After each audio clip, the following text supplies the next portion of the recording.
உன்னை தெய்வம் என்பதா குருநாதன் என்பதா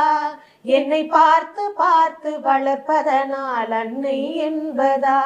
உன்னை கடவுள் என்பதா கருணை வடிவம் என்பதா உன்னை கடவுள் என்பதா கருணை வடிவம் என்பதா ஐயா ஞானதானம் தந்த உன்னை தந்தை என்பதா உன்னை தெய்வம் என்பதா குருநாதன் என்பதா என்னை பார்த்து பார்த்து வளர்ப்பதனால் அன்னை என்பதா சேரும் செல்வம் எல்லாம் உன் அருளன்றோ பாடும் பாடல் எல்லாம் உன் தயவன்றோ